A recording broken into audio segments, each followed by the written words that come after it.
محرم میں ہمارے ایک نئی قسم کی ایکٹیویٹیز ہوتی ہیں، ربیع الاول میں الگ قسم کے مسلمان بنے ہوتے ہیں ہم لوگ، ٹھیک ہے نا؟ تو یہ 2 مہینے خاص طور پر ایسے ہیں جس میں یہ 2 مہینے کی جتنی ہماری ایکٹیویٹیز ہیں وہ سب ہم اخپل طریقے سے گزارتے ہیں، جس طرح اللہ اس کے رسول نے بتایا اس طرح سے نہیں گزارتے۔ اسلام میں کسی کی یوم ولادت یا یوم شہادت یا یوم وفات اس کو کوئی اہمیت نہیں دی گئی ہے۔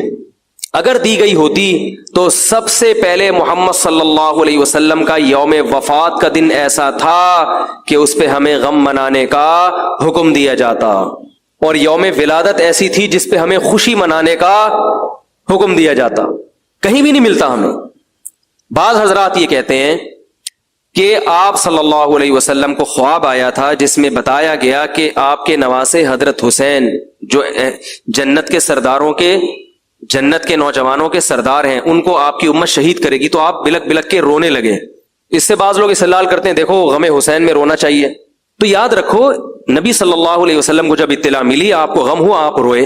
تو جب بھی کوئی غم کسی کو پہنچتا ہے اس کی آنکھوں سے آنسو نکلنا یہ نیچرل ہے۔ تو ایسی خبر کو سن کے آپ کو رونا آ جائے تو یہ سنت ہے، اس میں کوئی حرج نہیں ہے۔ لیکن کیا ہر سال نبی صلی اللہ علیہ وسلم جس دن یہ خواب آیا تھا تو اگلے سال اسی تاریخ میں دوبارہ روئے، پھر اسی تاریخ میں دوبارہ روئے؟ بھائی جب غم کی خبر ملی تو روئے آپ صلی اللہ علیہ وسلم۔ حضرت جعفر طیار آپ کے چچا زاد بھائی، ان کی شہادت کی آپ کو اطلاع ملی تو بھی آپ کی آنکھوں سے آنسو جاری ہوئے۔ تو کیا اب حضرت جعفر کے غم میں رونا بھی سنت ہوگا؟ بولو نا بھائی۔ اگر آپ صلی اللہ علیہ وسلم حضرت عثمان کے دور میں زندہ ہوتے اور اس طرح بے دردی سے حضرت عثمان کو شہید کیا جاتا تو کیا آپ نہ روتے ہیں بھائی؟ تو پھر حضرت عثمان کی یوم شہادت پہ رونا بھی کیا ہے؟ سنت ہونا چاہیے نا۔ حضرت عثمان کی شہادت کی نبی کو اطلاع ملی تھی، وہ جھوٹی افواہ تھی۔ صلح حدیبیہ کے موقع پر آپ صلی اللہ علیہ وسلم نے حضرت عثمان کو قاصد بنا کے بھیجا، اطلاع ملی کہ ان کو شہید کر دیا۔ آپ ایسا درد اور ایسا غضبناک ہوئے کہ آپ نے 1400 صحابہ سے موت پر بیعت کی۔ تو جب آپ کو سچی مچی کی اطلاع ملتی کہ واقعی ابھی تو افواہ تھی، یقین نہیں تھا، جب آپ صلی اللہ علیہ وسلم کو حقیقت میں اطلاع ملتی کہ آپ شہید ہو گئے تو کیا آپ نہ روتے؟ آپ صلی اللہ علیہ وسلم کو اپنی نواسی آپ کی گود میں تھی، اس کا انتقال ہوا، آپ کی آنکھوں سے آنسو جاری ہوئے۔ صحابہ نے کہا یا رسول اللہ آپ تو ہمیں صبر کی تلقین کرتے ہیں، آج آپ رو رہے ہیں۔ تو فرمائیے اللہ کی رحمت ہے، یہ تو اللہ کی رحمت ہے بھائی، اولاد ہے میری۔ تو کیا جب حضرت وہ جو آپ صلی اللہ علیہ وسلم کی نواسی کا انتقال کی تاریخ آئے گی تو ہم سب روئیں گے بیٹھ کے؟ بولو نا بھائی۔ تو کہاں کی کہاں لگا دیتے ہیں۔ دیکھو ہر بدعت کو جائز کرنے کے لیے نا کچھ دلیل ہر ایک کو مل جاتی ہے۔ تو میں بار بار کہتا ہوں جو شیعہ حضرات ہیں ان کا مسلک ہے، وہ تو صحابہ کو نہیں مانتے، تو ان کا جو مسلک ہے ان کو کرنے دیں، ان کے کام میں ٹانگ نہ اڑائیں، نہ ان سے بحث کریں، نہ ان کے کام میں ٹانگ اڑائیں۔ بولے بھائی آپ کا مسلک ہے آپ کریں۔ میں کہتا ہوں جو سنی لوگ ہیں جن کے اصول ہی الگ ہیں ان سے، وہ یہ سب کیوں کر رہے ہیں؟ بھائی یا تو ادھر ہو جاؤ، شیعہ بن جاؤ، کس نے روکا ہے؟ کوئی گورنمنٹ کی طرف سے پابندی تھوڑی ہے، کوئی پابندی نہیں ہے۔ آپ شیعہ بن جائے کوئی نہیں روکے گا آپ کو۔ کوئی شیعہ سنی بننا چاہے اسے کوئی نہیں روکتا، کوئی سنی شیعہ بننا چاہے اسے کوئی نہیں روکتا۔ لیکن جب آپ سنی ہیں تو پھر آپ کو ان اصولوں پہ چلنا پڑے گا جو اہل سنت والجماعت علماء نے بتائے ہیں۔ اہل سنت والجماعت کے ہاں رونا عبادت نہیں ہے۔ ہاں آپ نے کسی دن کربلا کا واقعہ سنا، چاہے محرم میں سنا، ربیع الاول میں سنا، حضرت حسین رضی اللہ تعالیٰ عنہ کی ایک جو دردناک شہادت کا واقعہ آپ نے سنا، آپ کو رونا آ گیا، تو یہ عین ایمان کی علامت۔ میرے بیان اب ویڈیو ریکارڈ ہوتے ہیں، پہلے ریکارڈ نہیں ہوتے تھے، آڈیو چلتے تھے۔ تو میں نے 2 دفعہ زندگی میں پہلی دفعہ جب یہ واقعہ بیان سنا، بیان کے دوران میں بھی رو رہا تھا اور سننے والے بھی رو رہے تھے، نیچرلی آ گیا رونا۔ پھر دوبارہ میں نے یہ واقعہ بیان کیا، مجھے بھی رونا آ گیا اور سننے والوں کو بھی آ گیا۔ یہ نیچرل جو آ گیا۔ لیکن اگر میں اس لیے بیٹھوں کہ میں روں، آج میں پروگرام ہے باقاعدہ، بولو بھائی، رونے کا، اور آپ کو بھی رلاؤں گا، اور وہ محرم کا واقعہ میں اگر ربیع الاول میں بیان کروں گا تو رونا آ گیا مجھے۔ تو جو خود سے کسی کا واقعہ سن کے رونا آ جائے اس پہ پابندی نہیں ہے، بلکہ اہل بیت سے محبت کی علامت ہے۔ لیکن یہ واقعہ جب ہم نے بیان کیا حضرت حسین کا تو مجھے رونا آیا، بالکل اسی طرح رونا جب حضرت عثمان کا واقعہ بیان کیا تو بھی آیا۔ ظلم تو ان پر بھی ہوا تھا، کوئی کم تھوڑی ہوا تھا۔ بلکہ مجھے یاد ہے جب میں نے پہلی دفعہ نبی صلی اللہ علیہ وسلم کی سیرت پڑھی، بالکل چھوٹا بچہ تھا میں اس وقت، میری عمر 9 یا 10 سال ہوگی، اور وہ آپ صلی اللہ علیہ وسلم کی وفات کا واقعہ لکھا تھا۔ تو اتنے بچے میں تو اتنی سمجھ نہیں ہوتی، لیکن جب مجھے یاد ہے میں پڑھ رہا تھا تو مسلسل آنکھوں سے آنسو بہ رہے تھے. ایسا دردناک واقعہ نبی صلی اللہ علیہ وسلم کی وفات کا. تو وہ تو کسی کے بھی وفات کی خبر جب ہم سنتے ہیں تو نیچرلی رونا آتا ہے انسان کو. کبھی وہ انسان کوشش تو برداشت کرنی چاہیے، لیکن اب ہمارے ہاں واقعات سنا کے باقاعدہ رونے کے پروگرام ہوتے ہیں. یہ اسلام کی تعلیمات نہیں ہے، یہ اسلام کی تعلیمات نہیں ہے، کیونکہ اسلام میں صبر کا حکم ہے. جو خود سے رونا آ جائے نا انسان کو تو وہ ایک نیچرلی ہے. اور کربلا کا واقعہ صرف اس نیت سے بیان کرنا کہ تاکہ میں بھی رہوں آپ بھی رہو، یہ غلط ہے. یہ اہل سنت والجماعت کے ہاں یہ اسلامی تعلیمات کے منافی ہے. سمجھ میں آ رہی ہے بات کہ نہیں آ رہی؟ اور کسی مخصوص دن کے ساتھ تو ویسے بھی خاص نہیں ہے یہ. اور ویسے بھی شریعت میں صحیح بخاری مسلم کی حدیث ہے، آپ صلی اللہ علیہ وسلم نے نوحہ کرنے والی عورتوں پہ لعنت. نیاحہ کہتے ہیں چیخنا چلانا. آپ کو پتا ہے زمانے جاہلیت میں جب کسی کی میت ہوتی تھی تو باقاعدہ پیسے دے کے عورتوں کو رلوایا جاتا تھا. پیسے دے کے. آج بھی بہت جگہوں پہ یہ ہو رہا ہے، پیسے دے کے رلوایا جاتا ہے. تو نبی نے تو ان عورتوں پہ لعنت کی ہے جو فری میں روتی ہیں، پیسے دے کے نہیں، جو فری میں میت پہ روتی ہیں. اور چیخ چلا کے رونا تو ویسے ہی حرام ہے اسلام میں. میت پہ جب بھی نبی صلی اللہ علیہ وسلم روئے ہیں آپ کی آنکھوں سے آنسو، بس چیخ چلا کے نہیں روئے ہیں. حضرت جعفر طیار بھی تو اہل بیت میں سے تھے. جب شہید ہوتے ہیں آپ کی 4 جوان بیویاں بیوہ ہوتے ہیں، چھوٹے چھوٹے بچے یتیم ہو جاتے ہیں، تو ان کی بیویاں جب روتی ہیں تو گھر سے باہر آواز آتی ہے. آپ نے پہلی دفعہ سمجھایا جا کے کہ ان سے بولو اپنی آوازوں کو پس کرو. جب دوبارہ تو آپ نے فرمایا منہ پہ خاک پھینک دو جا کے. حالانکہ ان کا جو رشتہ حضرت جعفر طیار سے تھا وہ ہمارا نہیں ہے، ہم تو بہت دور کے ہیں. اہل بیت سے جو جتنا ان کی بیویوں کا رشتہ ہے اتنا تو ہمارا نہیں ہے نا. ان کو چیخ کے رونے کی اجازت نہیں دی. اور آج ہمارے ہاں کیسے ہوتا ہے، ہاں ہو چیخ رہے ہیں، پیٹ رہے ہیں. گریبان چاک کرنا اسلام میں حرام ہے روتے ہوئے. گریبان چاک کرنا اس پہ لعنت ہے نبی صلی اللہ علیہ وسلم کی. تو آج گریبان بھی چاک ہو رہا ہے، رو بھی رہے ہیں، پیٹ بھی رہے ہیں. تو بھائی وہ شیعہ حضرات کا ایک مسلک ہے، ان کی رائے ہے، ان کو ان کی رائے پہ چلنے دو. آپ جو اہل سنت والجماعت کو فالو کرتے ہو تو یا تو ادھر ہو جاؤ یا ادھر ہو جاؤ، درمیان میلہ لٹکو. درمیانی آدمی کہیں کبھی نہیں ہوتا. درمیان کی جو جنس ہے وہ کہیں کی ہوتی ہے. وہ بیچارہ نہ مرد سے شادی کر سکتا ہے نہ عورت سے. وہ کہتا ہے یا اللہ اگر مجھے آپشن دیتا یا تو ادھر کر دیتا، یا وہ تو ایک اللہ نے آزمائش بنا دی اس کو بیچارے کو. وہ آزمائش ہے، اسی آزمائش پہ اس کو قیامت کے دن اجر ملے گا. لیکن اپنے اختیار سے انسان بیچ کا بننے کی کوشش کرے یہ ٹھیک نہیں ہوتا. اپنے اختیار سے یا تو شیعہ بن جاؤ یا پورے سنی بن جاؤ. تو اہل سنت حدیث کی کتابوں کو فالو کرتے ہیں، اور جو ہماری بخاری مسلم ہے شیعہ حضرات نہیں مانتے ان کتابوں کو، وہ نہیں فالو کرتے ان کو. تو ہم تو ان کو فالو کرتے ہیں. اگر آپ کہتے ہو میں نہیں مانتا ان حدیثوں کو تو پھر بہت ساری چیزیں اور بھی ہیں وہ بھی چھوڑ دو. پھر آپ سمجھ میں آ رہی ہے بات، پھر وہ بھی چھوڑ دو. تو ہم تو ان کتابوں کو فالو کرتے ہیں. ہمارے نبی صلی اللہ علیہ وسلم کے حکام ہیں میت پہ رونا پیٹنا منع. جب حضرت حسین رضی اللہ تعالی عنہ کا قتل ہوا ہے کربلا میں، اور یقیناً یہ بہت بڑا بدترین ظلم تھا تاریخ کا، تو حضرت جو آپ کے اہل بیت جو باقی بچ گئے تھے ان کا کیا ری ایکشن تھا؟ جو صحیح اسناد سے جو چیزیں ثابت ہیں ان کا کیا ری ایکٹ تھا؟ کیا امام زین العابدین نے اس طرح سے نوحے کیے تھے کہ آپ نے سینوں کو پیٹا تھا؟ انہوں نے صبر کیا تھا انہوں نے. اور یہی اہل بیت کی شان تھی. تبھی تو قرآن کے الفاظ کیا ہیں کہ نیکی صرف یہ نہیں ادھر ادھر منہ کر کے نمازیں پڑھ لو، بلکہ والصابرین فی البأساء، جو پریشانیوں کے وقت کیا کرتے ہیں؟ صبر. تو ہماری نظر میں حضرت حسین کا قتل بھی ایک بہت بڑی ٹینشن، بہت بڑی پریشانی، مگر اس پر ہمیں صبر کا حکم ہے.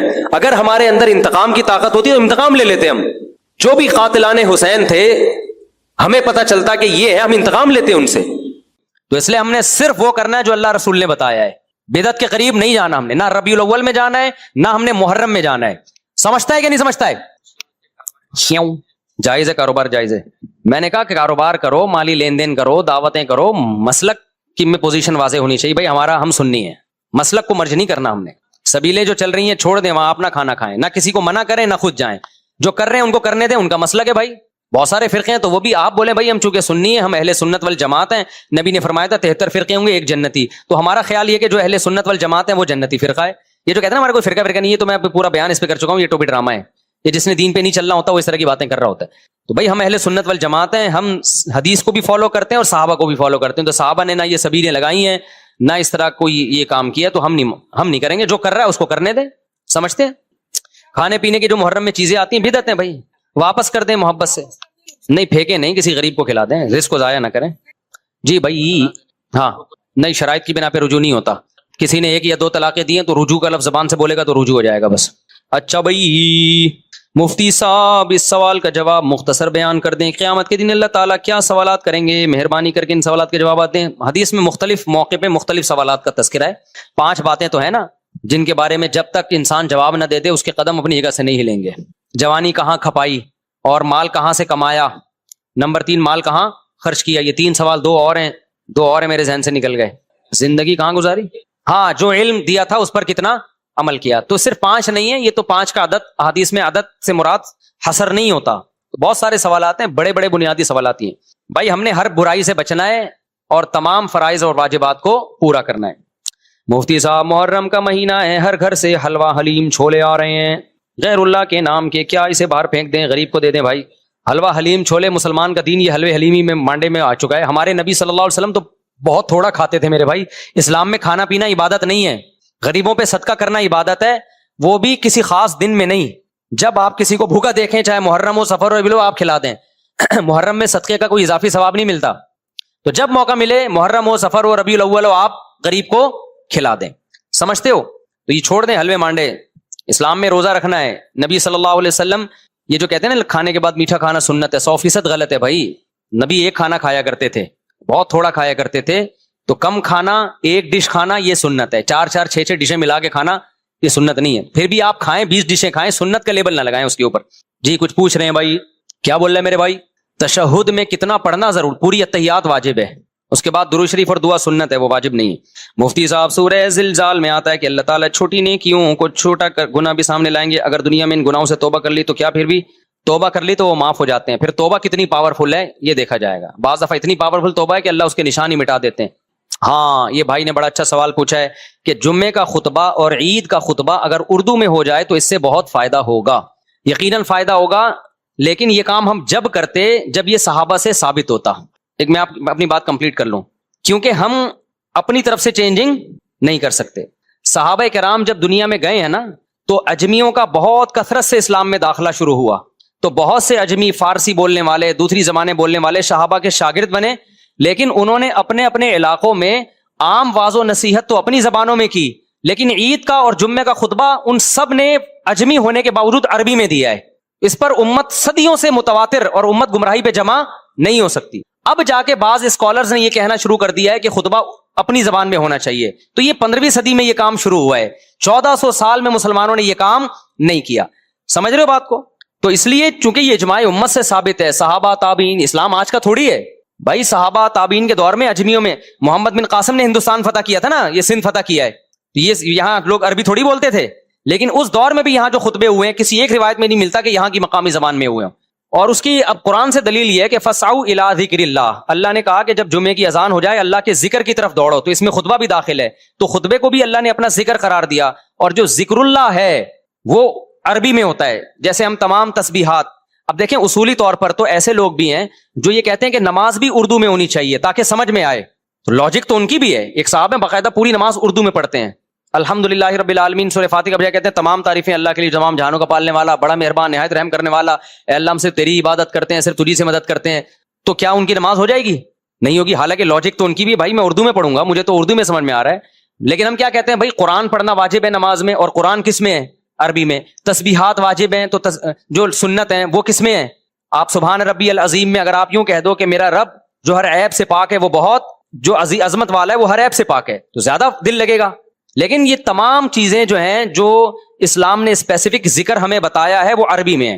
اب آپ کہہ سکتے ہو کہ پھر اسلام نے ایسے کام کا حکم دیا کیوں کہ لوگوں کی سمجھ میں آ نہیں رہا, فائدہ ہو نہیں رہا, اور آپ عربی میں ہی اس کو فوکس کر رہے ہو. اصل میں اسلام نے ایک اور حکمت دیکھی ہے کہ عربی زبان پروموٹ ہو, کیونکہ اسلام کی سرکاری زبان کیا ہے؟ عربی ہے. آج بھی آپ دیکھیں کسی بھی کنٹری میں سرکاری ڈاکومنٹس اس کی مقامی زبان میں ہوتے ہیں, حالانکہ وہ پبلک کو سمجھ میں نہیں آ رہے ہوتے بہت دفعہ, لیکن وہ کنٹری چاہتا ہے کہ بھائی ہماری زبان کو بھی تو ہو نا. جرمنی میں آپ جاؤ گے, آپ کو جرمن نہیں آتی, لیکن وہ چاہیں گے کہ آپ جرمنی زبان سیکھو تاکہ ان کی زبان ترقی کرے. تو اسلام نے یہ جو ذکر رکھا ہے, ذکر یہ عربی میں ہی رکھا ہے تاکہ عربی زبان کی بھی حفاظت ہو. تو اب علماء نے اس کا حل یہ تلاش کیا ہے کہ سنت بھی خراب نہ ہو, جمعے کا خطبہ عربی میں ہو, عید کا خطبہ عربی میں ہو, لیکن چونکہ مسلمانوں کا بہت بڑا مجمع ان دنوں میں آتا ہے تو اردو میں الگ سے واضح و نصیحت ہو جائے, تو اس طرح سے دونوں مصلحتیں حاصل ہو جاتی ہیں. کیونکہ واضح و نصیحت کے لیے کوئی خاص دن اسلام میں متعین نہیں ہے, وہ عید سے پہلے بھی ہو سکتا ہے, عید کے بعد بھی ہو سکتا ہے, جمعے سے پہلے بھی ہو سکتا ہے, جمعے کے بعد بھی ہو سکتا ہے.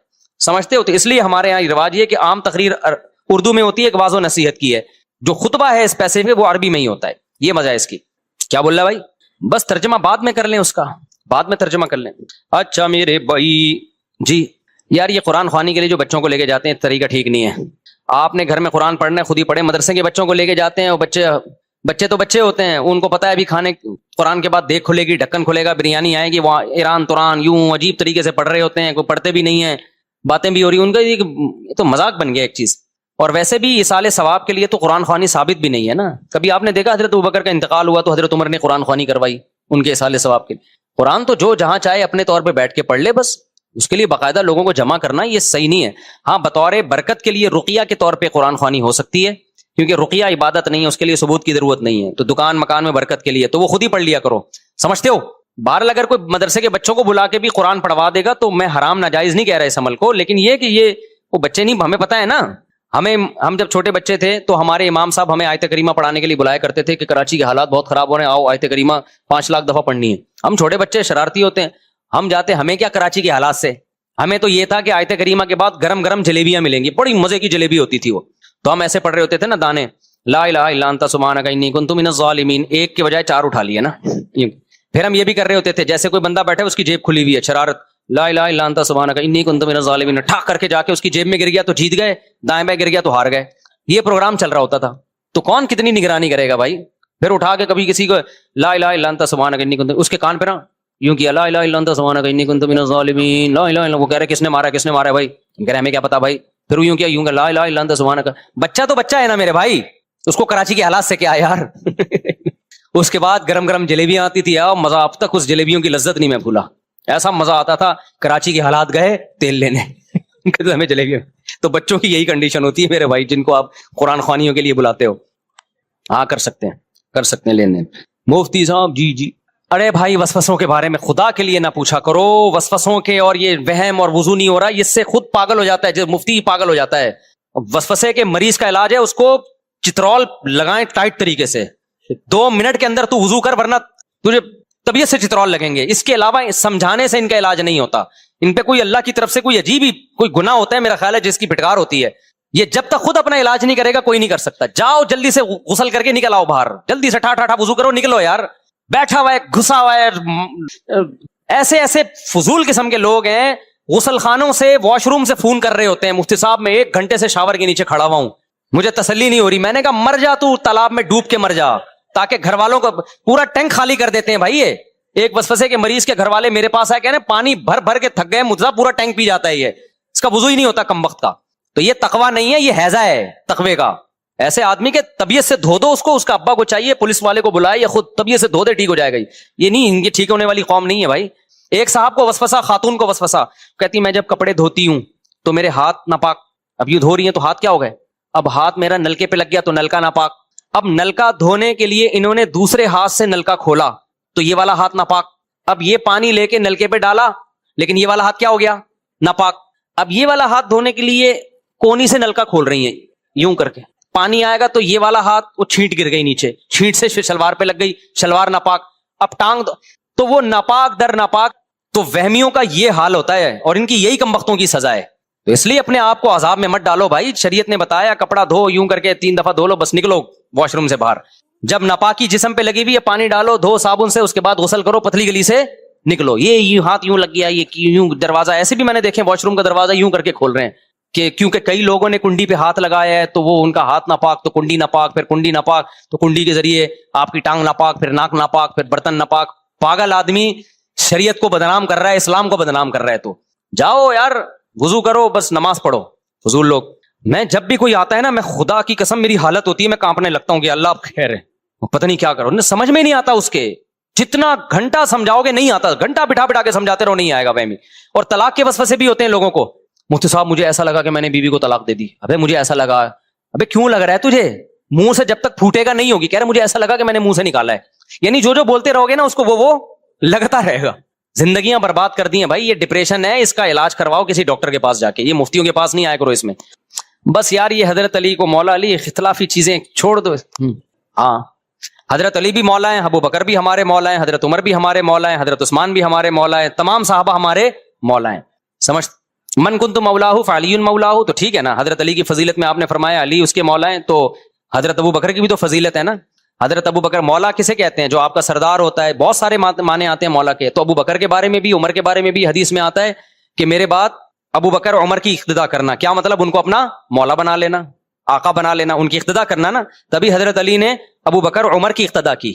تو اس معنی میں سارے صحابہ ہمارے مولا ہیں, ٹھیک ہے نا. حضرت علی بھی ہیں, حضرت حسین بھی ہیں, حضرت حسن بھی ہیں, ابو بکر بھی ہیں, عمر بھی ہیں, عثمان بھی ہیں اور علی بھی ہیں, سارے ہمارے مولا ہیں بھائی. مفتی صاحب آپ سفر میں ہوتے ہیں تو میں اپنے علاقے میں جمعہ پڑھتا ہوں, لیکن وہ فرقہ وارانہ سوال پوچھ رہے ہیں میرے بھائی جو توحید پرست ہو اس کے پیچھے نماز پڑھو. جو توحید کا عقیدے کو نہیں مانتا ہو, چاہے دیوبندی ہو, بریلوی ہو, اہل حدیث ہو, جو توحید کو نہیں مانتا اس کے پیچھے نماز نہیں ہوتی. بس کچھ تبلیغ والوں نے مجھ سے کہا کہ بے پردگی والی شادی میں آپ نہیں جاؤ گے تو وہ لوگ دین سے دور ہو جائیں گے, اسلام میں حکمت ہے ہمیں جاؤ. نہیں, ایسا تبلیغ والے نہیں کہتے. تبلیغ کے اکابر بھی منع کرتے ہیں. جس شادی میں لڑکے لڑکیوں کا مکس گیدرنگ ہو, تبلیغ والے بھی وہاں جانے سے منع کرتے ہیں, جانا جائز نہیں ہے وہاں پہ. ہاں تبلیغ کی نیت سے جا سکتے ہو کوئی بیان کرنے. تبلیغ کی نیت سے تو شراب خانے میں بھی جا سکتے ہیں آپ, انجوائے کرنے کے لیے نہیں جا سکتے. تو جو مس گیدرنگ میں جا رہے ہیں, اگر وہ تو شادی میں انجوائے کرنے کے لیے جا رہے ہیں نا, وہ ناجائز ہے. لیکن اگر کوئی تبلیغ کرنے کے لیے جا رہا ہے تو وہ صرف جائز نہیں بلکہ لازم ہے. وہ سمجھتے ہو کہ نہیں سمجھتے ہو؟ جی جناب, وہ بھائی پہلے پوچھ لیں کھڑے. جی ہاں, واشنگ مشین میں جو کپڑے دھلتے ہیں کس طرح پاک ہوتے ہیں؟ واشنگ مشین میں جب کپڑے دھل جائیں نا مکمل صابن سے, تو 3 دفعہ پانی بہا دیں.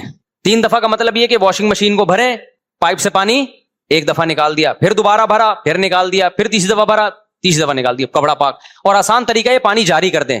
1 دفعہ جب کپڑے مکمل دھل جائیں تو واشنگ مشین کو میں پانی بھریں ایک طرف سے اور دوسری طرف پائپ سے نکال دیں, تو پانی جاری ہو جائے گا. جب اتنا پانی نکل جائے کہ صابن آپ کو اندازہ ہو, غالب گمان ہو, تو پانی پاک, کپڑا پاک ہو جائے گا.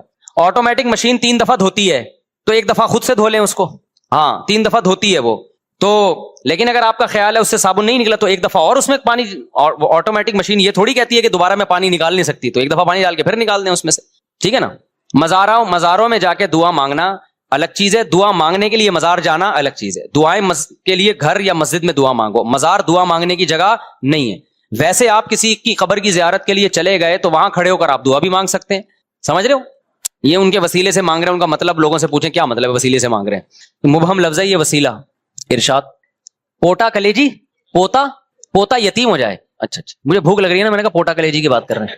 پوتا اگر یتیم ہو جائے, دیکھو جب تک کسی کا سگا بیٹا موجود ہو پوتے کو وراثت میں حصہ نہیں ملتا. جیسے زید کے 2 بیٹے تھے, ایک بیٹے کا انتقال ہو گیا اور ایک بیٹا زندہ ہے. جس کا انتقال ہوا اس کے بچے ہیں, تو اس کے بچوں کو دادا کی وراثت میں حصہ نہیں ملے گا کیونکہ سگا بیٹا موجود ہے. سگا بیٹا ساری وراثت لے لے گا. سمجھتے ہو کہ نہیں سمجھتے؟ اب دادا کو اگر یہ احساس ہے کہ بھائی میرے اس بیٹے کے بچوں کو تو وراثت میں کوئی حصہ مل نہیں رہا, تو وہ دادا 1/3 کی وصیت کر سکتا ہے کہ میرے مرنے کے بعد 1/3 ان پوتوں کو دے دیا جائے, پوتوں پوتیوں کو, تو پھر جائز ہو جائے گا. لیکن اگر وصیت نہیں کرتا تو پھر نہیں ملے گا حصہ. جی جہاد فرض عین کب ہوتا ہے؟ جہاد فرض عین جب ہوتا ہے جب کوئی غیر مسلم کنٹری آپ کے اسلامی ملک پہ حملہ کرے اور آپ کی فوج اس حملے میں دفاع کے لیے کافی نہ ہو. آپ کو یہ خطرہ ہو کہ ہماری فوج دفاع نہیں کر پائے گی, اتنا پاورفل حملہ ہے, تو پھر عوام پہ بھی فرض ہو جاتا ہے کہ وہ بارڈر پہ جا کے لڑے, پھر وہ سب پہ فرض عین ہو جاتا ہے. لیکن یہ فیصلہ حکومت ہی کرے گی نا, حکومت اعلان کرے گی بھائی آرمی لڑائی کے لیے کافی نہیں ہو رہی, اتنا پاورفل حملہ ہے, تو پھر لوگ رضاکارانہ طور پر جاتے ہیں. تو پہلے جوان جائیں گے, وہ بھی کافی نہیں ہو رہے تو پھر سارے جائیں گے.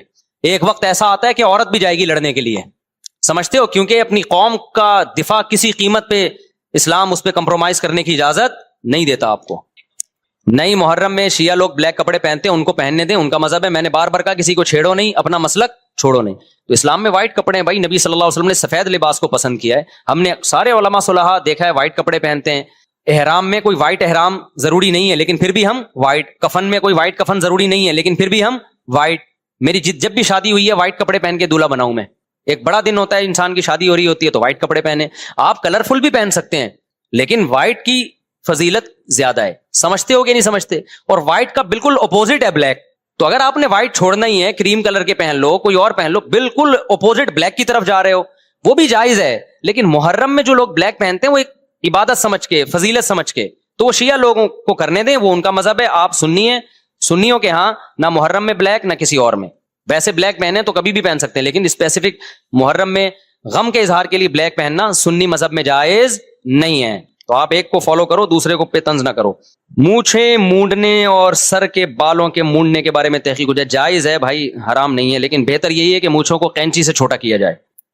اچھا بھائی, 7 اجری معاف چونکہ ضرورت ہے. کیا لکھا ہوا ہے میرے بھائی, سمجھ میں نہیں آ رہا ہو. کہہ رہے ہیں کہ بے ادبی معاف. اچھا اچھا اچھا, چونکہ ضرورت ہے. زیر ناف بالوں کی کیا حدود ہیں بھائی؟ یہ حیا کے خلاف سوال چھاؤں میں پوچھ لیا کرو. جہاں گھنے بال شروع ہوتے ہیں بس وہاں سے کاٹنا لازم ہے. مفتی صاحب, میرے کزن اپنی بیوی کو طلاق دی, اس کے سامنے دی, اور تیسری اس کو کہا کہ اگر گھر سے باہر گئی تو میری طلاق ہے. کیا 3 طلاق ہو گئی؟ اور میرے ماموں کھڑے ہیں, یہ 1 طلاق کہتے ہیں, یہ 1 طلاق ہوئی, باقی 2. بھائی اگر 2 طلاقیں دے دیں وہ تو ہو ہی گئی, اور تیسری میں یہ کہا کہ گھر سے باہر نکلی تو طلاق. تو اگر اس وقت گھر سے باہر نکل گئی تو تیسری بھی ہو گئی, نہیں نکلی تو تیسری نہیں ہوئی. اب بعد میں نکلے گی تو ہوگی کہ نہیں ہوگی, تو اس میں دیکھا جائے گا سیاق و سباق کیا تھا, کہ شوہر کا مقصد اس وقت روکنا تھا, اگر اس وقت جا رہی تھی اس وقت روکنا تھا تو پھر اس وقت رک گئی, بعد میں جائے گی تو طلاق نہیں ہوگی. اور شوہر کا مقصد یہ تھا کہ کبھی بھی گھر سے باہر نہ نکلے, تو پھر جب بھی نکلے گی طلاق ہو جائے گی. ایسا پاگل شوہر معلوم ہوتا ہے کوئی نہیں. طلاق کی قسم میں رجوع نہیں ہے. اگر شوہر نے کہا نا تو گھر سے باہر نکلی اور نیت یہ تھی کبھی بھی زندگی میں نکلی, تو اب اس طلاق سے رجوع نہیں ہو سکتا. اب وہ طلاق بہرحال ہو کے رہے گی, کیونکہ 2 دے چکا ہے تو اب تیسری ہوگی. اگر 2 نہ دی ہوتی تو پھر یہ تدبیر ہیلا اختیار کیا جا سکتا تھا کہ شوہر ایک دفعہ اس کو طلاق بائن دے دیتا اور عدت پوری ہو جاتی, عدت پوری ہو کے وہ اس کی بیوی مکمل نکاح سے خارج ہو جاتی, پھر قسم توڑ دیتی, گھر سے باہر نکلتی تو چونکہ جب قسم ہوگی تو وہ اس کی بیوی نہیں ہے تو وہ قسم کل عدم ہو جاتی, پھر دوبارہ نکاح کر لیتا. لیکن اب 2 پہلے دے چکا ہے تو اب تو یہ بھی نہیں ہو سکتا. آپ بر وقت نکاح کا کہتے ہیں, والدین کہتے ہیں ڈگری مکمل کرو, دل گناہ کی طرف مائل ہوتا ہے, حلال روزی کی کوشش کر رہا ہوں, والدین پر زور دیں یا صبر پر اتفاق کریں. بھائی آپ کچھ کماؤ نا, والدین پہ بوجھ کیوں بن رہے ہو؟ دیکھو یورپ میں جا کے نا سارے پاکستانی انسان کے بچے بن جاتے ہیں, ایسی محنت کرتے ہیں. صبح یونیورسٹی میں پڑھ رہا ہوگا جرمنی میں, جہاں واقعی پڑھائی بھی ہوتی ہے, شام کو کہیں ٹیوشن پڑھا رہا ہوگا, فری لانسنگ کر رہا ہوگا, کما بھی رہا ہے, فیسیں بھی بھر رہا ہے, سارے کام کر رہا ہے. ادھر پوستیوں کی طرح پڑا ہوا ہوگا اور کہہ رہے میرے ماں باپ میری شادی نہیں کرتے. تو ماں باپ کو پتا ہے ہم نے اس پوستی کی شادی کر دی, یہ بہو کو بھی ہمارے اوپر لا کے ڈال دے گا, بچے اسپیڈ سے پیدا کرے گا, اور سارا مسئلہ کس کے لیے کھڑا کرے گا؟ یہ ابا کے لیے. تو پھر بھی میں اباؤں کو ترغیب دیتا ہوں, کوئی بچہ سمجھدار ہے تو اپنے خرچے پہ شادی کرا دو, لیکن اس میں خطرات بھی ہوتے ہیں ابا کو. تو اس لیے آپ نے شادی کرنی ہے, آپ پڑھائی کے ساتھ ساتھ شام میں کوئی بزنس شروع کر دیں, کمائیں. آپ یہ سمجھیں میں پیرس میں گھوم رہا ہوں, کیونکہ وہاں بڑی محنت کرتے ہیں لوگ, بڑی محنت کرتے ہیں. جب دوسرے ملک جاتے ہیں نا, برتن مانج رہے ہوتے ہیں ہوٹلوں میں جا کے, کیا کچھ نہیں کر رہے ہوتے. تو یہاں بھی بہت کچھ کر سکتے ہو آپ, لیکن آپ کو آتی ہے شرم کام کرتے ہوئے, تو شرم کی وجہ سے آپ کرتے نہیں ہو کہ میرا اسٹیٹس خراب ہو جائے گا, لوگ کہیں گے یار یہ دیکھو کیا کر رہا ہے. تو کرو بھائی, یہاں مزدور بھی بہت ٹھیک ٹھاک کما لیتے ہیں کراچی میں, ایسی ایسی دہاڑیاں لگتی ہیں نا مزدوروں کی, بہت کما رہے ہیں الحمدللہ سب لوگ. اللہ نے, کراچی تو ویسے ہی ایک ایسا شہر ہے, میں اکثر بتاتا ہوں کہ میں گلگت کے ایک گاؤں میں گیا, بہت دور دراز کا علاقہ تھا, چائے پینے ہوٹل پہ گیا, ہوٹل والے نے میری بات چیت سے اندازہ لگایا کہ کراچی کا آدمی ہے. ہم 8-10 لڑکے گئے تھے, اس نے کہا پیسے نہیں لوں گا. میں نے کہا یار آپ پیسے نہیں کہہ رہے, آپ کراچی کیوں نہ, نہیں لوں گا. پھر اس نے بتایا بھائی کراچی نے ہمیں بہت کھلایا, ہمارے پورے گاؤں کے لوگوں کو کھلایا کراچی نے. تو کراچی کو تو غریب کی ماں پہلے بھی تھی اب بھی ہے, اتنی آبادی ہے نا, یہاں آؤ گے اتنا بزنس ہے یہاں پہ. لیکن پوستی کوئی ہو, پوسٹ نہ کرنا چاہ رہا ہو تو پھر اس کا کوئی علاج نہیں ہے. یہاں جہاں محنت کرو گے کراچی رزق کے دروازے کھولے گا. تو اللہ نے ایسا بنایا, ملٹیپل کلچر ہے یہاں پہ, ہر قوم ہے یہاں پہ. تو آپ جو اس کا کام کریں, بسوں کا کام کریں, آپ گاڑیاں کرائے پہ چلائیں آپ. اور دیکھو جب بقرعید آتی ہے نا تو سارے سوزوکیاں رینٹ پہ چلانا شروع کر دیتے ہیں, 3-3 4-4 دنوں میں دبا کے نوٹ چھاپتے ہیں, وہ سب قصائی بن جاتے ہیں. ٹھیک ہے نا, جانوروں کا کام کرتے ہیں لوگ, ہر مہینے کا یہاں پر بزنس ہے, ہر مہینے الگ بزنس. یہ فیسلٹی کسی اور شہر میں نہیں ہے پورے پاکستان میں. 70% پاکستان کی ارننگ کراچی سے ہوتی ہے, سمجھتے ہو کہ نہیں سمجھتے؟ تو یہاں کیسے آپ بھوکے رہ رہے ہو بھائی, یہ اس کا مطلب آپ میں کچھ مسئلہ ہے. تو آپ یہاں بزنس بھی کرو اور پڑھائی بھی کرو, اور ابا کو بتاؤ کہ میں اتنا کما رہا ہوں, میں بیوی کو رکھ سکتا ہوں. پھر بھی ابا روکے تو پھر ابا ظالم ہے. پھر آپ بولو ابا پھر میں شادی کر کے آپ کو بتا دوں گا. ہمارے بھانجے ہیں نا, ان کی باتیں سنا کرو آپ بیٹھ کے, کسی دن کے ساتھ بیٹھ جاؤ آپ سیٹ ہو جاؤ گے. کل ایک کہہ رہا تھا یار میں سوچ رہا ہوں سرجانی ٹاؤن میں گھر لے لوں ایک کرائے پہ. پاکستان کے دوسرے شہروں میں ساری نمازیں بالکل اول وقت میں ہوتی ہیں, لیکن کراچی میں تاخیر سے ہوتی ہیں, جیسے فجر, وغیرہ. اس کی کیا وجہ ہے؟ حالانکہ سب حنفی ہیں. فجر کی نماز تاخیر سے پڑھنا افضل ہے ہمارے نزدیک. اسفروا بالصبح فانه اعظم للاجر. جماعت سے اگر نماز ہو اس میں لوگوں کے لیے آسانی بھی ہے, تو حدیث میں ہی حکم ہے کہ جماعت میں لوگوں کو آسانی دینی چاہیے. تو پورے پاکستان میں نے تو یہی دیکھا فجر کی نماز تاخیر سے. اہل حدیث لوگ بالکل اول وقت میں پڑھتے ہیں. وہ دلیل دیتے ہیں کہ حدیث میں آتا ہے سب سے افضل وقت اول وقت ہے, لیکن ہم کہتے ہیں اس کے مقابلے میں دوسری حدیثیں بھی ہیں, تو دونوں حدیثوں کو جمع کیا جائے گا نا. بہرحال اپنے اپنا ہر ایک کی رائے ہے. تو ظہر میں ہمارے ہاں جمعے میں اول وقت میں پڑھنا افضل ہے, اور گرمیوں میں ظہر میں تاخیر افضل ہے, سردیوں میں اول وقت میں پڑھنا افضل ہے. عصر میں ہمارے نزدیک تاخیر افضل ہے. عرب جو فقہ حنفی جو حنبلی ہیں یا اہل حدیث ہیں ان کے ہاں عصر بھی اول وقت میں پڑھنا افضل ہے, ہمارے یہاں تاخیر افضل ہے. دونوں کے پاس دلائل ہیں, دونوں کے پاس حدیثیں ہیں. مغرب سب کے نزدیک اول وقت میں پڑھنا افضل ہے. عشاء سب کے نزدیک دیر سے پڑھنا افضل ہے, لیکن پڑھتا دیر سے کوئی بھی نہیں ہے, کیونکہ لوگوں کے لیے مشکلات ہو جاتی ہیں. تو میرا خیال ہے سب قرآن و حدیثی کی روشنی میں ہو رہا ہے, اس لیے ٹینشن نہ لیں, آپ پڑھ لیا کریں بس. جمعے کے بیان کی اسپیکر پر قانونی اجازت نہیں ہے. شیعوں کی مجالس کی آواز زبردستی سب کو سننی پڑتی ہے, تو بھائی تھانے میں رپورٹ کراؤ. میرا تو یہ ٹاپک نہیں ہے نا, میں کوئی پولیس میں تھوڑی ہوں. ربیع الاول میں بہت سے لوگ نکاح کرنے کو فضیلت دیتے ہیں, اس بارے میں وضاحت فرما دیں. اس طرح ربیع الاول مبارک سمجھا جاتا ہے. بھائی ربیع الاول میں نکاح کی الگ سے کوئی فضیلت نہیں ہے, بلکہ نکاح میں تو یہ ہے کہ جب میسر ہو جلدی کرو, اس میں تاخیر مت کرو.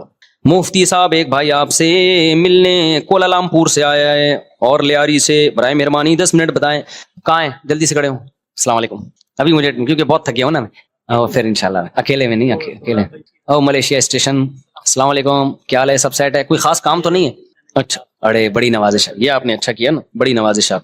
وعلیکم السلام. ایک سیلفی جلدی سے ان کے ساتھ لے لیں, جلدی سے, باقی کوئی نہیں کھڑا ہو سیلفی کے لیے. یہ کولالمپور سے آئے ہیں, لیاری سے آئے ہیں. لیاری بھی عظیم شہر ہے بھائی, لیاری بھی ہمارے نزدیک بڑا عظیم شہر ہے بھائی. چلو بھائی, کراچی میں لیاری ہے, پورے پاکستان میں لیاری نہیں ملے گا آپ کو, یہ بھی کراچی کا ایک فخر ہے بھائی, ہر قوم ملے گی کراچی میں. آپ لیاری میں جاؤ آپ کو لگے گا آپ ساؤتھ افریقہ میں ہو. وعلیکم السلام.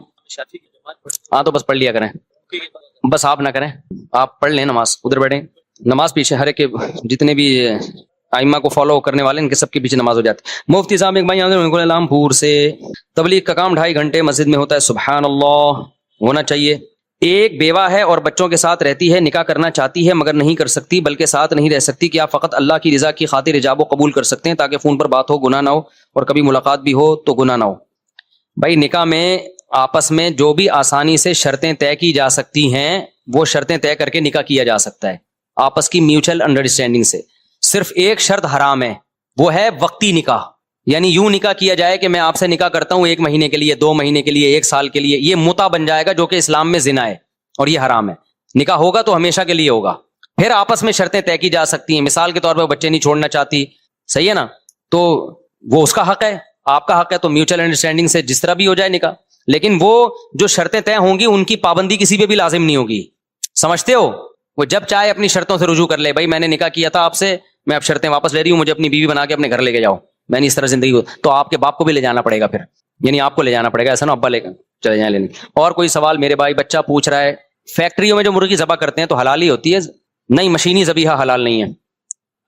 ہاں بھائی نے کہا کہ ہم ابو حنیفہ یا مالک کو یا امام شافی کو فالو کرتے ہیں, ہم صحابہ کو فالو کیوں نہیں کرتے؟ سمجھ رہے ہو, یہ بالکل ایسے سوال ہے جیسے ہم مصحف عثمانی کو فالو کرتے ہیں, حضرت عمر کے مصحف کو فالو کیوں نہیں کرتے؟ تو بھائی حضرت عثمان نے مصحف جمع کیا ہے, قرآن ایک کتابی شکل میں جمع کیا ہے, اور اس کا نام چونکہ حضرت عثمان نے جمع کیا تھا اس کا نام کیا دے دیا گیا؟ مصحف عثمانی ہے. وہ وہی مصحف جو صحابہ کا تھا, نسبت حضرت عثمان کی طرف ہو رہی ہے اس کی. تو ائمہ اربعہ ابو حنیفہ, مالک, شافعی, احمد بن حنبل, ان لوگوں نے قرآن و سنت سے مسائل نکال کے کتابی شکل میں ترتیب دے کے جمع کیے ہیں, اسلامی لاء کو مرتب کیا ہے. یہ کام صحابہ نے کیا ہی نہیں. جیسے مصحف عثمانی حضرت عثمان نے کیا, حضرت عثمان سے پہلے صحابہ نے جمع نہیں کیا. تو چونکہ ان چاروں اماموں نے یہ کام کیا ہے, ہیں یہ وہی مسائل جو صحابہ ہی کے ہیں, ان میں صحابہ ہی کو فالو کیا گیا ہے. لہذا جو ابو حنیفہ کو فالو کرتا ہے وہ صحابہ ہی کو فالو کر رہا ہے, جو امام شافعی کو فالو کر رہا ہے وہ صحابہ ہی کو فالو کر رہا ہے. نسبت صحابی کے بجائے ان ائمہ کی طرف اس لیے ہوتی ہے کہ مرتب مدون انہوں نے کیا ہے, سمجھتے ہو؟ تو بعض دفعہ کوئی شخص کوئی کام ترتیب دیتا ہے تو اس کی طرف نسبت ہوتی ہے. اس کی مثال ایسے ہے کہ ہم جو قرات قرآن کی پڑھتے ہیں نا, اس کو ابو حفص عن عاصم کی قرات کہا جاتا ہے, حالانکہ تو پیغمبر کی قرات ہے, یہ تو عبداللہ بن مسعود کی قرات ہے, لیکن نسبت ابو حفص عن عاصم کی طرف کی جا رہی ہے. وجہ کیا ہے؟ اس قرات کو مرتب کرنے والے کون ہیں؟ وہ ابو حفص ہیں جو عاصم سے روایت کرتے ہیں, سمجھ رہے ہو. تو نسبت ابو حنیفہ یا شافعی کی طرف ہونے سے یہ مطلب نہیں ہے کہ صحابہ نہیں ہے, اس میں نسبت ان کی طرف اس لیے کی جا رہی ہے کہ انہوں نے اس فقہ کو مرتب کیا ہے, باقی ان میں ہے صحابہ ہی کے اقوال. آپ امام شافعی کا فقہ اٹھا کے دیکھو, اس میں بھی صحابہ کے اقوال, ابو حنیفہ کا فقہ اٹھا کے دیکھو, اس میں بھی صحابہ کے اقوال ہیں. وہ صحابہ ہی کو فالو کر رہے ہیں ہم. ڈائریکٹ صحابہ کو اس لیے نہیں کر رہے کہ انہوں نے مرتب ہی نہیں کیا نا فقہ. کتاب الوضو, کتاب الجنائز, کتاب البیع, کتاب الطلاق, کتاب النکاح, تو لا ترتیب کی شکل میں صحابہ نے دیا ہی نہیں ہے, کیونکہ اس وقت ضرورت نہیں تھی. جب اسلامی دنیا وسیع ہوئی ہے, اسلامی قانون کی ضرورت ہوئی ہے کہ بھئی عدالتوں میں قانون نافذ ہوگا, پھر مرتب کیا گیا ہے. پھر جو مرتب کیا گیا ہے تو وہ ان ائمہ کے شاگردوں نے کیا ہے, اس لیے اس کی نسبت ان ائمہ کی طرف ہوتی ہے. مفتی صاحب آپ کا ہر موضوع بیان ہے کہ جنت پر نہیں, مجھے جنت پر بیان سننا ہے. جنت میں رہنا کیسا ہوگا, گھر کیسے ہوں گے, کیا ہر خواہش پوری ہوگی, بتاؤں گا انشاءاللہ. جنت پہ میں رمضان میں بیان کیا بھائی میں نے. جی بھائی نہیں, تیجے 40 میں پہ قرآن خوانی جائز نہیں ہے بھائی, نہیں تیجے 40 میں پہ قرآن خوانی جائز نہیں ہے. قرآن جب چاہو جس وقت چاہو انفرادی طور پہ پڑھ لو. مفتی صاحب قیامت کے دن اللہ تعالیٰ کون سے سوالات کریں گے؟ ایمان والوں سے پہلا سوال کیا ہوگا؟ توحید کے بارے میں ہوگا. جی کیوں نہیں, سب سے پہلے تو سوال ہی مر ربو کا ہوگا, تمہارا رب کون ہے. جو مشرک ہے وہ تو اللہ تھوڑی کہے گا, وہ تو جس کو پکارا کرتا تھا سب کا نام لے دے گا. وہ ایک چٹکلا بھی ہے نا, کہتے ہیں کہ 2 آدمی مر گئے, ایسی چٹکلا ہے یہ, تو قبر میں اکٹھے دفن ہوئے نا, تو فرشتوں نے پوچھا کہ بھائی تمہارا نام کیا ہے. ایک سے پوچھا, اس نے کہا یاسین. فرشتے نے کہا سورہ یاسین سنا دے تو خالی. اس بیچارے نے سنا دی پوری سورہ یاسین. فرشتے نے کہا چل تیری بخشش. دوسرے کا نام تھا بقرہ, وہ پھنس گیا یار, یا کچھ اور بڑی صورت والا نام ہوگا. اس نے کہا یار میں تو پھنس گیا, بھائی ویڈیو نہیں بنائے. تو فرشتے نے پوچھا تمہارا نام کیا ہے؟ اس نے کہا نام تو بقرہ ہے لیکن پیار سے کوثر کہتے ہیں لوگ. پیار سے کیا کہتے ہیں؟ کوثر کہتے ہیں. مفتی صاحب ہماری کون سی جماعت ہے؟ میرے اماموں کہہ رہے ہیں کہ ہماری جماعت کا نام مسلمین ہے, اور کہتے ہیں آپ اماموں کے قول کو مانتے ہو, قرآن سے نہیں مانتے. یہ جماعت المسلمین والے ہمیں کہتے ہیں کہ آپ اماموں کے قول کو مانتے ہو, قرآن و حدیث کو نہیں مانتے. حالانکہ امام جتنے بھی تھے قرآن و حدیث کو مانتے تھے, تو امام کے قول کو ماننے والا قرآن و حدیث کو ماننے والا کہلائے گا نا. لیکن جماعت المسلمین کے بارے میں یقین سے کہتا ہوں, یہ جو نیا فرقہ بنا ہے 1975-76 میں, اس سے پہلے یہ فرقہ تھا ہی نہیں. یہ لوگ اپنے امام کو مانتے ہیں, یہ قرآن و حدیث کو نہیں مانتے. یہ میرا 20 دفعہ کا تجربہ ہے. ان کے سامنے آپ قرآن کی آیتیں حدیثوں کے انبار لگا دو, یہ ٹس سے مس نہیں ہوتے, یہ مانیں گے اپنے امام کو. تو جو اپنے آپ کو کہتے ہیں نا میں تقلید نہیں کرتا, آپ جب گہرائی میں جاؤ گے تو وہ اندھی تقلید کر رہا ہوتا ہے. اور ہم جو تقلید کرتے ہیں وہ اندھی نہیں ہے, ہم نے تو دلائل پڑھے ہیں, ان کے علا وجہ البصیرہ ہم تقلید کرتے ہیں. سمجھتے ہو کہ نہیں سمجھتے؟ لوگ کہتے ہیں تقلید علا وجہ البصیرہ ہوتی ہی نہیں, یہ بات غلط ہے. ایک تقلید اندھی ہوتی ہے, ایک ہوتی ہے کہ آپ کس کو فالو کر رہے ہیں اس کو دیکھیں, اس کے برحق ہونے کے دلائل ہوں آپ کے پاس. دونوں تقلیدوں میں زمین اور آسمان کا فرق ہے. مشرکین جو تقلید کرتے تھے باپ دادا کی, وہ اندھی تقلید تھی. قرآن کہتا تھا تمہارے باپ دادا خود ہی حق پر نہیں ہے, تم ان کی کیسے تقلید کر رہے ہو. اس سے پتہ چلتا ہے اگر حق پر ہوتے پھر تقلید جائز تھی. جیسے کہ یوسف علیہ السلام نے کہا کہ میں اپنے باپ دادا کے دین کو فالو کرتا ہوں. یعقوب اور ابراہیم, قرآن میں ہے یہ, کیونکہ یعقوب اور ابراہیم کیا تھے؟ برحق تھے نا. تو یہ ائمہ اربعہ جو ہے نا, چاروں امام ابو حنیفہ مالک شافعی احمد بن حنبل, ان پر اجماع ہے پوری امت کا کہ یہ برحق ہیں, یہ قرآن و سنت کو فالو کیا انہوں نے. تو ان کا فالو کرنے والا قرآن و سنت ہی کا فالو کرنے والا کہلائے گا. ہاں یہ ہے ایک ڈائریکٹ فالو کرنا ہے, اور ایک ہے ان ائمہ کی رہنمائی میں فالو کریں. تو جو ڈائریکٹ فالو کرتے ہیں اگر وہ مجتہد ہیں, پورا قرآن پوری حدیثیں ان کو آتی ہیں اور بڑی اللہ نے مہارت دی ہے, پھر تو ٹھیک ہے. لیکن ہم نے جس سے بھی ملے ہیں ہمیں اندازہ ہوا کہ ان کو صرف اپنے مطلب کی حدیثیں آتی ہیں, اپنے مخالف والی حدیثیں آتی نہیں ہیں. بس ان کے پاس ایک ہوتا ہے, اپنے مخالف کی حدیث کو ضعیف بول دو, اپنی والی کو کیا کہہ دو, صحیح ہے. تو یہ چل رہا ہے مارکیٹ میں. تو اس لیے میرے بھائی جماعت المسلمین, تو جب کہا گیا نا جماعت المسلمین والے کہ ہم جماعت المسلمین ہمارا کوئی فرقہ نہیں ہے, آپ ان سے کہو اچھا وہ کہتے ہیں حدیث میں آتا ہے فرقہ واریت کے دور میں جماعت المسلمین کو فالو کرنا, تو آپ ان سے کہو حدیث میں جو آتا ہے فرقہ واریت کے دور میں جماعت المسلمین کو فالو کرنا ہے, اس سے مراد وہ فرقہ نہیں ہے جس کا نام جماعت المسلمین ہے. اس کا مطلب ہے مسلمانوں کی جماعت کو فالو کرنا. کیا مطلب؟ عام مسلمانوں کے پیچھے چلنا, نیا فرقہ نہیں بنانا. آپ نے کیا کیا, عام مسلمانوں کو چھوڑ کے ایک نیا فرقہ بنایا اور ظلم یہ کیا, اس کا نام جماعت المسلمین رکھ دیا. یہ اللہ نے نہیں رکھا, یہ آپ نے رکھا ہے. سمجھتے ہو؟ پھر بھی سمجھ میں نہ آئے نا جماعت المسلمین والوں کے, تو پھر ان سے کہنا کہ اچھا مجھے ایک بات بتاؤ, حدیث میں جو آتا ہے کہ جماعت المسلمین کو فالو کرنا, اس سے پارٹ 1 مراد ہے, پارٹ 2 مراد ہے. کیونکہ اس وقت ان کے 3 پارٹ چل رہے ہیں. جماعت المسلمین پارٹ 1 وہ پارٹ 2 کو نہیں مانتا, جماعت المسلمین پارٹ 2 پارٹ 3 کو نہیں مانتا, اور 3 اور 1 اور 2 کو نہیں مانتا, اور تینوں کا دعویٰ ہے کہ جماعت المسلمین جنت میں جائے گی. تو میں نے بتایا نا, جو بھی فرقہ واریت کا لیبل لگا رہا ہے نا کہ فرقہ واریت ختم کر رہا ہوں, جب گہرائی میں جاؤ گے نا تو وہ نیا فرقہ بنا رہا ہوتا ہے. لیبل اچھے لگا رہا ہے وہ. تو جو فرقہ ہی 15ویں صدی میں بنا ہے بھائی, وہ کہاں سے ٹھیک ہو سکتا ہے یار. جماعت المسلمین اپنے باپ دادا سے پوچھو, جانتے بھی نہیں ہوں گے, تھا ہی نہیں کوئی فرقہ. تو امت تھوڑی گمراہی پہ جمع ہو سکتی ہے. اچھا میرے بھائی مفتی صاحب صلی اللہ علیہ وسلم ہو گیا یہ مشرک باپ کے لیے وفات کے بعد دعائیں مغفرت کر سکتے ہیں؟ نہیں کر سکتے. میرا شہد کا کاروبار ہے, آغا خانیوں سے لین دین کر سکتا ہوں, کر سکتے ہیں. آغا خان جا کے علاج کراتے تم آغا خان ہسپتال میں, یار تم اس کی بات کر رہے ہو. ان کے نظریے مت لو, ان کے عقیدے کو مت لو. عقیدہ بھائی ہم سنی ہے, ہمارا ایک مذہب ہے, ہمارا ایک رائے ہے, ہم اس پہ کمپرومائز نہیں کریں گے. آپ سے گزارش ہے کہ بندہ اپنی شادی کے لیے پریشان ہے,